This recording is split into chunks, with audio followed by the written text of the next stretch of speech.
اب امریکہ کو یہ بات ہضم نہیں ہو رہی ہے، تو بدہضمی کا نتیجہ یہ الٹی ہوتی ہے، تو امریکی معیشت کو الٹی آ رہی ہے۔ ایران کو امریکہ ہاتھ نہیں لگا سکتا کیونکہ چین بہت بالادست ہے، اس لیے وہ ان سے جیتنا میرا خیال ہے امریکہ کے بس کی بات نہیں۔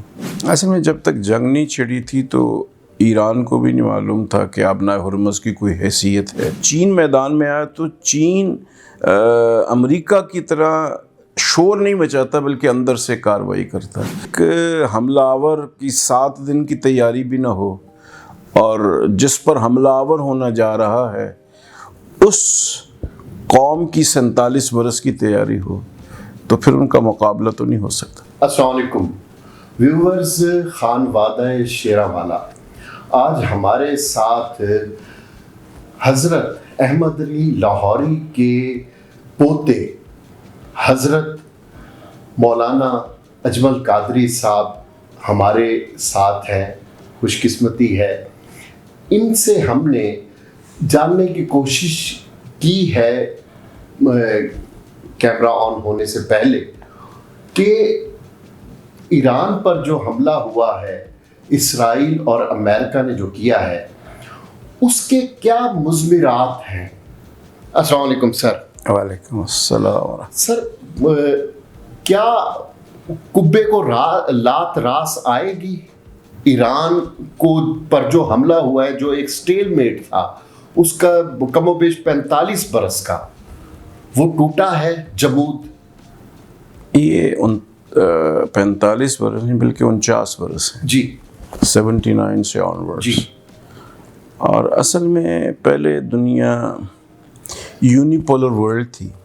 جی 28 فروری کو جب اسرائیل اور امریکہ نے انپرووکڈ اٹیک کیا تہران پر، تو ایک ہی رات میں دنیا کی 2 بڑی طاقتوں نے، جناب شی جن پنگ صاحب نے اور ولادیمیر پوتن صاحب نے فیصلہ کیا کہ ایران کو اب ہم تنہا سسک کے مرنے نہیں دیں گے۔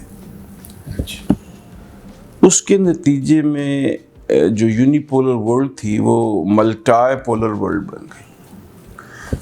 اور جوں یہ جنگ آگے بڑھتی گئی، چین اور روس کی امداد اور کمک بھی ایران کے ساتھ جنگ میں شریک ہوتی گئی۔ اچھا۔ اس نے جنگ کا پانسا پلٹ دیا اور پوری دنیا اپریل کے گزرنے کے ساتھ ہی، یعنی مارچ کے 4 ہفتوں کے بعد جب 5واں ہفتہ اپریل کا آیا، پہلا ہفتہ، تو دنیا تبدیل ہو چکی تھی۔ اور اب صرف امریکہ ہی دنیا میں طاقت کا سرچشمہ نہیں تھا، کیونکہ اب جنگ کے انداز بدل گئے ہیں۔ جیسے کہ گزشتہ مئی کی جنگ میں پاکستان اور بھارت کی سرحدوں پہ کچھ نہیں ہوا، عوام کو کچھ نہیں ہوا، جی، اور صرف کمپیوٹر کی جنگ لڑی گئی۔ ٹھیک ہے۔ اور ہم نے ان کی سائبر اٹیکس کو کس طریقے سے کیا کہ ان کی ہر چیز کو جیم کر دی۔ تو اسی طرح اب امریکہ یہ سمجھتا تھا کہ پوری دنیا میں ہمارے 715 بیری اڈے ہیں اور نیوکلیر قسم کی چیزیں ہیں، لیکن دنیا نے ثابت کیا کہ اب دو بدو جنگ نہیں ہوگی بلکہ کمپیوٹر ٹو کمپیوٹر جنگ ہوگی۔ اچھا۔ تو اس لیے ایرانی قوم کی تہذیب 6-7 ہزار سال پرانی ہے، انہوں نے اس تہذیب اور شائستگی سے مقابلہ کیا، اور امریکہ کی تہذیب تو کل 200-250 سال پرانی ہے۔ تو جب تہذیبوں کا اور سویلائزیشن کا مقابلہ ہو تو جدت ہار جاتی۔ بڑی خوبصورت بات کی۔ اچھا، ان کا اسیسمنٹ یہ تھی کہ 2-3 دن میں ایران کو ہم گھٹنوں پر لے آئیں گے، جس طرح کیوبا میں انہوں نے آپریشن کیا، وینزویلا کا ان کو تجربہ تھا۔ تو کیا ایران میں اسرائیل اور امریکہ اندازے کی غلطی کا شکار ہوئے؟ دیکھیے ان کے فیصلے فوری ہوتے ہیں، ٹرمپ صاحب کے، نیتنیاہو صاحب کے، جبکہ ایران نے ایک 46-47 برس جنگ کی تیاری کی تھی، تو ایک حملہ آور کی 7 دن کی تیاری بھی نہ ہو اور جس پر حملہ آور ہونا جا رہا ہے اس قوم کی 47 برس کی تیاری ہو، تو پھر ان کا مقابلہ تو نہیں ہو سکتا۔ وہ یہ سمجھتے تھے کہ جو کچھ زمین پر ہے وہ ایران کا ہے، لیکن ایران کا سب کچھ زیر زمین تھا، اور وہ آج بھی ایک مسٹری ہے، اس لیے وہ ان سے جیتنا میرا خیال ہے امریکہ کے بس کی بات نہیں۔ آبنائے ہرمز کے حوالے سے آپ کیا کہیں گے کہ کیا ان کے خواب و خیال میں بھی تھا امریکہ کے کہ اتنی بارگیننگ آبنائے ہرمز کے حوالے سے کر سکتا ہے ایران؟ اصل میں جب تک جنگ نہیں چھڑی تھی تو ایران کو بھی نہیں معلوم تھا کہ آبنائے ہرمز کی کوئی حیثیت ہے۔ اچھا، اصل میں 1974 میں عمان اور ایران نے ایک فیصلہ کیا کہ عمان کی سرحدات جو ہیں، سمندری سرحدات، وہ 14 ناٹیکل مائل ہوں گی۔ اچھا، اور ایران نے بھی فیصلہ کر لیا، تو ایک طرف عمان ہے، ایک طرف ایران ہے۔ اب جب ان دونوں نے فیصلہ کر لیا کہ یہ ہماری سرحدات 14 ناٹیکل مائل آگے چلی جائیں گی، تو آبنائے ہرمز کی کل چوڑائی جو ہے وہ 28 کلومیٹر۔ اچھا، تو اب وہ بین الاقوامی گزرگاہ رہی، وہ ایران اور عمان کا داخلی مسئلہ ہو گیا۔ اچھا، کیونکہ انہوں نے اپنی حدود کو جو وہاں تک پہنچا دی، تو اب وہ انٹرنیشنل سیز نہیں ہے، وہ ایران اور عمان کے ڈومیسٹک سیز ہیں۔ تو ان کا یہ استحقاق ہے کہ وہ اپنے انٹرنل واٹرز میں کسی کو کراس کرنے دیں یا نہ کرنے۔ صحیح۔ آبنائے ہرمز سے چین کا قابل لحاظ جو ایندھن کا وہ ہے ذخیرہ وہ گزرتا ہے، تو چین کیا اس وجہ سے بروئے کار آیا کہ آبنائے ملاقہ پر بھی امریکی بحری بیڑا کھڑا ہے، اور اگر ادھر آبنائے ہرمز پر بھی امریکہ کا کنٹرول ہو جائے تو چین کی تو معاشی رگ ہی نہیں، اس وقت صورتحال بڑی تبدیل ہے۔ اس وقت جو اسٹریٹجیکل پوائنٹس ہیں وہ بدل گئے۔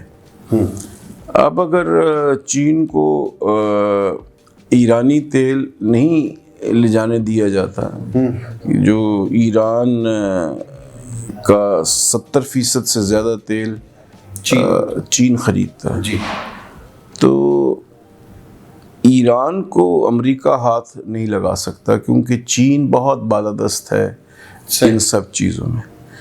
اور اب جو گوادر کی بندرگاہ ہے اس سے براہ راست اتنا تیل جا سکتا ہے کہ چین کو ضرورت نہیں ہے آبنائے ہرمز کی، لیکن چین کی جو حیثیت ہے وہ اس کو امریکہ نے مجبور کر دیا کہ وہ بچ کے چلنے کی بجائے میدان میں آ جائے۔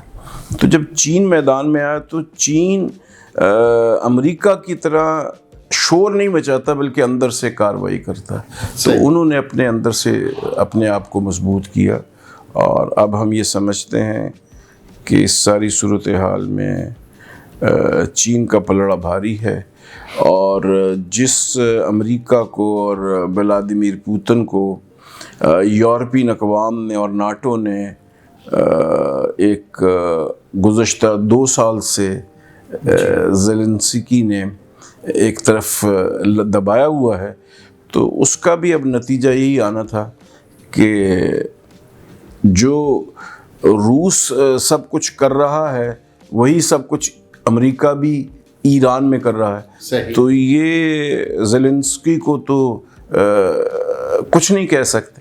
تو اس لیے اب بہرحال یہ ساری چیزیں ایسی شکل اختیار کر گئی ہیں کہ اب جیسے اقوام متحدہ میں پہلے ہوتا تھا کہ ویٹو پاور جی 6-7 ملکوں کے پاس تھی، اب دنیا اس طرح سے ایمرج ہو رہی ہے کہ ہر ملک کی اپنی حیثیت ہوگی، اب کسی ملک کو ویٹو پاور کی حیثیت حاصل نہیں ہوگی۔ یہ بہت بڑی خبر آپ دے رہے ہیں مولانا صاحب۔ یہ فرمائیں کہ جنگ کے عین درمیان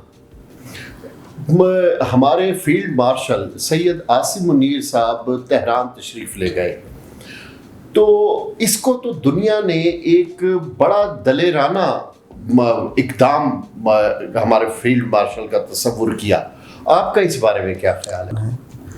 اور جیدار انسان کبھی وقتی چیزوں پہ کمپرومائز نہیں کیا کرتے، اور یہی پاکستان کی پالیسی ہے۔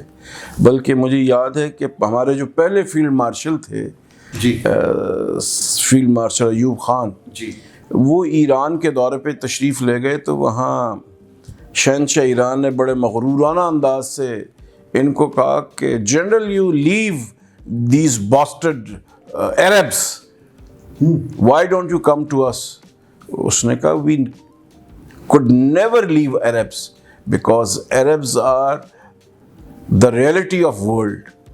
واہ، تو جس طرح پہلے ہمارے فیلڈ مارشل نے خوبصورت بات کی، اس فیلڈ مارشل صاحب نے بھی خوبصورت بات کی۔ مطلب یہ ہے کہ پاکستان کے حالات جو بھی ہوں، ہمارے حکمران جو ہیں انہوں نے جو بین الاقوامی ٹریٹیز ہیں ان کی کبھی مخالفت نہیں کی، اور یہی وجہ ہے کہ آج ہمارے پاس بہت سے حکمران بندے، بھٹو صاحب آئے، ضیاء الحق صاحب آئے، سب کچھ، لیکن کسی سربراہ مملکت نے ایٹمی پروگرام کے اوپر کمپرومائز نہیں کیا، اور یہی پاکستان کی فتح۔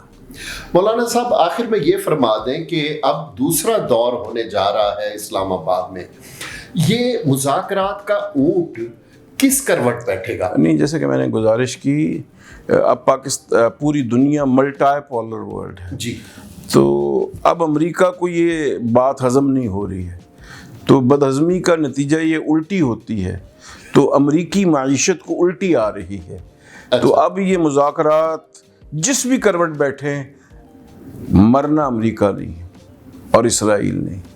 واہ، مولانا صاحب اللہ پاک آپ کی زبان مبارک کرے۔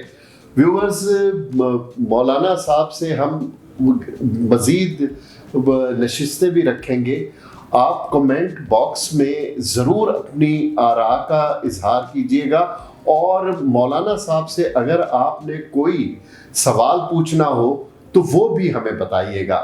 اللہ ہم سب کا حامی و ناصر ہو۔